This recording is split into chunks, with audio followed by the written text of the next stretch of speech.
So welcome to the Jaeger-Lecoultre, I hope I said that right, the JLC Ultra Thin Moon with this automatic movement, 246 pieces in this watch, vibrations about 28,800 per hour, power reserve of 38 hours, 30 joules, and this amazing, simple, elegant 9.9 millimeters in height on this watch.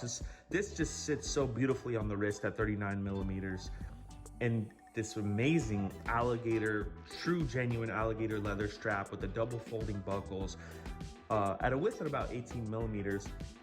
These Dauphine hands also, to point out, just the simple, elegant, beautiful finishing on these hands with the cut and the angles, and the one side that is polished and the other side that is sandblasted, making them, visible in all light conditions. Of course, there's no illumination on this watch, as it's more of a dressier watch. That's usually something that doesn't occur on dressier watches with the nighttime illumination.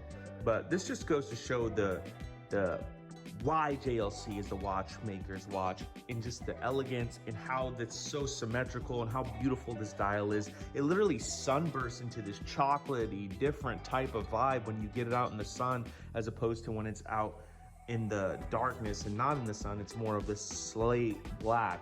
And this just really shows to me how beautiful this watch is, and it has to be truly appreciated in person. And this movement is beautifully amazing too to take a look at. I love how they did the open case back on this. And for a reasonable price, I got this one for $6,500. When it came out brand new, it was around $10,300 today. This watch came out in 2012. So this is a little bit about this watch.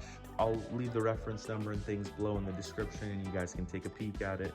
I'm truly enjoying it. I love the way it wears on the wrist. It's so flat, it's beautiful, and it's everything that I thought it would be, and a lot more than that, because the pictures do not do this watch justice.